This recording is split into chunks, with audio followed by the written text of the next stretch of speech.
ಸಾಹಿತ್ಯ ಸಾಮ್ರಾಟ್ ಅಣ್ಣಾಭಾವು ಸಾಠೆಯವರ 106ನೇ ಜಯಂತ್ಯೋತ್ಸವ ಕಾರ್ಯಕ್ರಮವನ್ನು ಆಗಸ್ಟ್ 1ರಂದು ಬೆಳಗ್ಗೆ 11 ಗಂಟೆಗೆ ಸುವರ್ಣ ಕನ್ನಡ ಭವನ ಕಲಬುರಗಿಯಲ್ಲಿ ಆಯೋಜನೆ ಮಾಡಲಾಗಿದೆ ಎಂದು ಅಣ್ಣಾಭಾವು ಸಾಠೆ ಮೆಮೋರಿಯಲ್ ಟ್ರಸ್ಟ್ ಸದಸ್ಯರು ತಿಳಿಸಿದ್ದಾರೆ. ನಗರದ ಪತ್ರಿಕಾ ಭವನದಲ್ಲಿ ನಡೆದ ಸುದ್ದಿಗೋಷ್ಠಿಯಲ್ಲಿ ಮಾತನಾಡಿದ ಅವರು, ಸಾಹಿತ್ಯ ಸಾಮ್ರಾಟ ಅಣ್ಣಾಭಾವು ಸಾಠೆಯವರ 106ನೇ ಜಯಂತ್ಯೋತ್ಸವ ಕಾರ್ಯಕ್ರಮವನ್ನು ಆಗಸ್ಟ್ 1ರಂದು ಬೆಳಗ್ಗೆ 11 ಗಂಟೆಗೆ ಸುವರ್ಣ ಕನ್ನಡ ಭವನದಲ್ಲಿ ಆಯೋಜನೆ ಮಾಡಲಾಗಿದ್ದು, ಈ ಒಂದು ಕಾರ್ಯಕ್ರಮಕ್ಕೆ ಶಾಸಕರು, ನ್ಯಾಯಾಧೀಶರು, ದಲಿತ ಮುಖಂಡರು, ಚಿಂತಕರು ಅನೇಕರು ಭಾಗಿಯಾಗಲಿದ್ದಾರೆ ಎಂದು ತಿಳಿಸಿದ್ದಾರೆ. Bureau report RJ32 Kannada news Kalaburagi. ये आज़ादी झूठी है, देश की जनता भूखी है ಅಂತೇಳಿ ಒಂದು ನಾರಾ ಕೊಟ್ಟಿರ್ತಕ್ಕಂಥ ಸ್ಲೋಗನ್ ಕೊಟ್ಟಿರ್ತಕ್ಕಂಥ ಅಪ್ಪಟ್ಟ ಮಾನವತಾವಾದಿ ಸಾಹಿತ್ಯ. ಈ ಸಾಹಿತ್ಯ ವಿಚಾರಗಳನ್ನು ಹಳ್ಳಿಗೆ ಮನೆಗಳಿಗೆ ಮುಟ್ಟಿಸುವ ಕಾರಣಕ್ಕಾಗಿ ಈ ಒಂದು ವಿಚಾರ ಸಂಕಿರಣವನ್ನು ವಿಚಾರಗೋಷ್ಠಿಯನ್ನು ನಾವು ದಿನಾಂಕ 1/8/2026 ಗುಲ್ಬರ್ಗದಲ್ಲಿ ಹಮ್ಮಿಕೊಂಡಿದ್ದೇವೆ. ನಮ್ಮ ನಿವೃತ್ತ ಇಂಜಿನಿಯರರು ಮತ್ತು ಜನಪರ ಕಾಳಜಿ ಉಳ್ಳತಕ್ಕಂಥ BB ರಾಂಪುರಿಯವರ ನೇತೃತ್ವದಲ್ಲಿ ಮತ್ತು AB ಹೊಸಮನಿಯವರ ಸಹಯೋಗದಲ್ಲಿ ಭಾಳ ವಿಜೃಂಭಣೆಯಿಂದ ಈ ಹೋರಾಟವನ್ನು ಹಮ್ಮಿಕೊಂಡು ಮಾಡ್ತಿದ್ವಿ. ಈಗಾಗಲೇ ಗುಲ್ಬರ್ಗ ಮಹಾನಗರದಲ್ಲಿ ಸಾಹಿತ್ಯ ಸಮ್ಮೇಳನವನ್ನು ಭಾಳ ಒಂದು ಅರ್ಥಪೂರ್ಣವಾದ ಏರ್ಪಾಡನ್ನು ಈಗಾಗಲೇ ಮಾಡಲಾಗಿದೆ. ಆ ಕಾರಣಕ್ಕಾಗಿ ಮುಂದಿನ ಜನಾಂಗಕ್ಕೆ, ಪೀಳಿಗೆಗೆ, ಯುವ ಪೀಳಿಗೆಗೆ ಅವರ ಹೋರಾಟ, ಅವರ ಕೃತಿಗಳು, ಅವರ ಸಾಹಿತ್ಯ ಜನಜನಿತವಾಗಲಿ, ಪ್ರಚಾರವಾಗಲಿ ಅನ್ನೋ ಉದ್ದೇಶಕ್ಕಾಗಿ ನಾವು ಈ ಕಾರ್ಯಕ್ರಮ ಹಮ್ಮಿಕೊಂಡಿದ್ದೇವೆ. ಈ ಉದ್ಘಾಟಕರಾಗಿ ಅಲ್ಲಂ ಪ್ರಭು ಪಾಟೀಲ್ ಶಾಸಕರು, ದಕ್ಷಿಣ ಕ್ಷೇತ್ರ ಅಧ್ಯಕ್ಷತೆಯನ್ನು BB ರಾಂಪುರಿ ಮತ್ತು ಮುಖ್ಯ ಅತಿಥಿಗಳಾಗಿ ತಿಪ್ಪಣ್ಣಪ್ಪ ಕಮಕೂರವರು MLC ಅವರು ಮತ್ತು ಅನೇಕ ಮಹತ್ವದ ಜನರು ಇವತ್ತು ಬಂದು ಭಾಗವಹಿಸಿದರೆ ತಮಗೆ ಕೈ ಮುಗಿದು ಕೇಳಿಕೊಳ್ತಕ್ಕಂಥ ವಿನಂತಿ ಮಾಡಿದ್ದೇನೆಂದ್ರೆ, ಈ ಕಾರ್ಯಕ್ರಮದ ವಿವರದ ಪಟ್ಟಿಯನ್ನು ತಾವು ತಮ್ಮ ಮಾಧ್ಯಮದಲ್ಲಿ ಬಿತ್ತರಿಸಿ ಸಹಕರಿಸಬೇಕಂತೇಳಿ ನಾನು ಕೋರ್ತಾ ಇದ್ದೇನೆ. ಇದರ ಮುಂದುವರೆದ ವಿಷಯವನ್ನು ನಮ್ಮ ಮಿತ್ರರೆಲ್ಲರಿಗೆ ನನ್ನ ನಮಸ್ಕಾರಗಳು. ಈಗಾಗಲೇ ನ್ಯಾಯವಾದಿಗಳು ಆತ್ಮೀಯರಂಥ ಮಾನ್ಯ ಶ್ರೀ ಬಸವಣ್ಣ ಸಿಂಗ್ ಅವರು ವಿವರವಾಗಿ ಈ ಕಾರ್ಯಕ್ರಮದ ಬಗ್ಗೆ ತಮ್ಮೆಲ್ಲರಿಗೂ ತಿಳಿಸಲಾಗಿದೆ. ಬಟ್ ಅಣ್ಣಾಭಾವು ಸಾಠೆ ಯಾರಂತ ಸ್ವಲ್ಪ ಸಂಕ್ಷಿಪ್ತವಾಗಿ ಅವರು ನಮ್ಮ ಬಸವಣ್ಣ ಸಿಂಗ್ ಅವರು ಹೇಳಿದ್ದಾರೆ.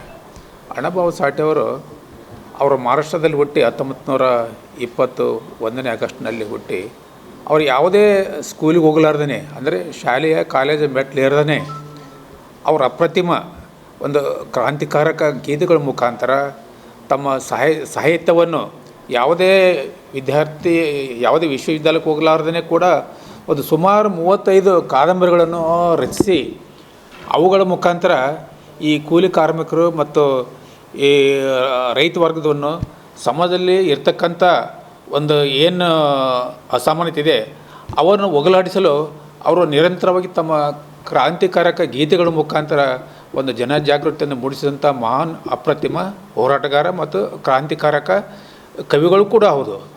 ಅವರು ಸುಮಾರು ಒಂದು 35ಕ್ಕೂ ಹೆಚ್ಚು ಕಾದಂಬರಿಗಳು ಮತ್ತು 15 ಸಂಕಲನಗಳನ್ನು ಮಹಾರಾಷ್ಟ್ರದ ಮನೆಗಳಲ್ಲಿ ಬೆಳಗಿಸಿ ಈ ನಮ್ಮ ಕಾರ್ಮಿಕರ ಹೋರಾಟದಲ್ಲಿ ಅವರು ಸಕ್ರಿಯವಾಗಿ ಭಾಗವಹಿಸಿ ಕಾರ್ಮಿಕರ ಆಶೋತ್ತರಗಳನ್ನು ಈಡೇರಿಸಲು ಸತತ ತಮ್ಮ ಎಲ್ಲ ಪ್ರಯತ್ನವನ್ನು ಮಾಡಿರ್ತಾರೆ. ಅಂಥ ಮಹಾನುಭಾವ ಅವರ ಒಂದು ಜನ್ಮದಿನವನ್ನು ನಾವು ಗುಲ್ಬರ್ಗದಲ್ಲಿ ಆಗಸ್ಟ್ 1ನೇ ತಾರೀಕು 11 ಗಂಟೆಗೆ ಸುವರ್ಣಸೌಧ ಕನ್ನಡ ಭವನದಲ್ಲಿ ಏರ್ಪಡಿಸಲಾಗಿದೆ. ಅದನ್ನು ನಾವು ವಿಜೃಂಭಣೆಯಾಗಿ ಆಚರಿಸಬೇಕಂತ ಒಂದು ಮನೋಭಾವವನ್ನು ಹೊಂದಿದ್ವಿ. ಆದ್ದರಿಂದ ತಮ್ಮೆಲ್ಲ ಪತ್ರಿಕಾ ಮಿತ್ರರಲ್ಲಿ ಇದಕ್ಕೆ ಒಂದು ಹೆಚ್ಚಿನ ಪ್ರಚಾರವನ್ನು ನೀಡಿ ಈ ಕಾರ್ಯಕ್ರಮ ಯಶಸ್ವಿಯಾಗಲು ತಾವೆಲ್ಲ ಸಹಕಾರ ನೀಡಬೇಕಂತೇಳಿ ನಾನು ಕೋರುತ್ತೇನೆ. ಸಾಂಗ್ಲಿ ಜಿಲ್ಲೆಯಲ್ಲಿ ಜನಿಸಿದ ಅಣ್ಣಾಭಾವು ಸಾಠೆಯವರು ಭಾಳ ವಿಚಿತ್ರವಾಗಿ ಅಂತಂದರೆ, ಅವರು ಓದಿರೋದು 1.5 ದಿನನೇ. ಒಂದು ದಿನ ಅಡ್ಮಿಷನ್ ಮಾಡಿದರು, ಸ್ಕೂಲಲ್ಲಿ ಕೂತರು. ಅಲ್ಲಿ ನೀನು ಮಹಾಂಗ್ ಇದ್ದಿ, ಕೀಳು ಜಾತಿಯವನಿದ್ದೀನಿ ಅಂತೇಳಿ ಅವರು ವಿದ್ಯಾರ್ಥಿಗಳು ಜಗಳ ಮಾಡಿದರು. ಜಗಳ ಮಾಡಿ ವಿದ್ಯಾರ್ಥಿಗಳಿಗೆ ಹೊಡೆದ್ರು.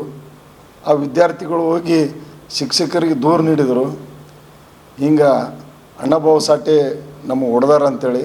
ಮರುದಿನ ಗುರುಗಳು ವಿದ್ಯಾರ್ಥಿಗೆ ಈ ಅಣ್ಣಾಭಾವು ಸಾಠೆಯವ್ರಿಗೆ ಹೊಡೆದ್ರು. ಯಾಕೆ ಹೊಡೆದಿದ್ದು ನೀನು ಕೀಳು ಜಾತಿಯವಾಗಿ ಅಂತೇಳಿ ಹೊಡೆದ ಮೇಲೆ ಈ ಅಣ್ಣಾಭಾವು ಸಾಠೆನೇ ಗುರುಗಳಿಗೆ ಹೊಡೆದು ಓಡಿ ಹೋದವನು ಬೊಂಬೈಗೆ ಓಡೋಗ್ಬಿಟ್ಟ.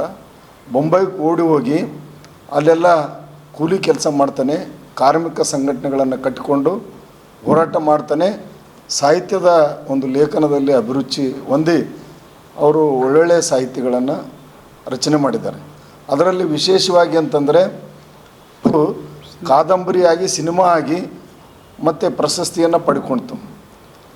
ಮತ್ತು ಈ ಒಂದು ಭೂಮಿ ಆದಿಶೇಷನ ಹೆಡೆಯ ಮೇಲೆ ಇದೆ ಅಂಥೇಳಿ ಏನು ಪುರಾಣಗಳಲ್ಲಿ ಹೇಳ್ತಾಯಿದ್ರು, ಅದೆಲ್ಲ ಸುಳ್ಳು ಅನ್ನೋ ವೈದಿಕರ ಗುಡ್ಡು ಪುರಾಣ ವರ್ಗದ ಬಲಿಷ್ಠ ಹೆಗಲುಗಳ ಮೇಲೆ ನಿಂತಿದೆ ಅಂತಕ್ಕಂಥದ್ದು, ಆದಿಶೇಷನ ತಲೆ ಮೇಲೆ ನಿಂತಿದೆ ಅಂಥದ್ದು ಸುಳ್ಳು ಅಂತಕ್ಕಂಥದ್ದು ಪ್ರತಿಪಾದನೆ ಮಾಡಿ ತೋರಿಸಿದವರು. ಹೀಗಾಗಿ ಮಹಾರಾಷ್ಟ್ರದಲ್ಲಿ ಇವರು ಕಮ್ಯುನಿಸ್ಟ್ ಪಕ್ಷದಲ್ಲಿದ್ದರೂ ಕೂಡ ಈ ದೇಶದ ಸಂವಿಧಾನ ಶಿಲ್ಪಿ ಬಾಬಾ ಸಾಹೇಬ್ ಅಂಬೇಡ್ಕರ್ ಅವರ ಫಾಲೋವರ್ ಆಗಿದ್ದರು. ಅವ್ರ ಬಗ್ಗೆ ಭಾಳಷ್ಟು ಅಭಿಮಾನ ಇತ್ತು, ಸಂವಿಧಾನ ಬಗ್ಗೆ ಅಭಿಮಾನ ಇತ್ತು. ಹೀಗಾಗಿ ಮಹಾರಾಷ್ಟ್ರದಲ್ಲಿ ಬಾಬಾ ಸಾಹೇಬ್ ಅಂಬೇಡ್ಕರ್ ಮತ್ತು ಅಣ್ಣಾಭಾऊ ಸಾಠೆ ಅವರಿಗೆ ಭಾಳಷ್ಟು ಜನ SC ST ಜನ ಭಾಳಷ್ಟು ಜನ ನಂಬ್ತಾರೆ. ಆ ಒಂದು ಮಹಾನ್ ವ್ಯಕ್ತಿಗಳ ಒಂದು ನೆನಪಿಗಾಗಿ ಕಲಬುರಗಿಯಲ್ಲಿ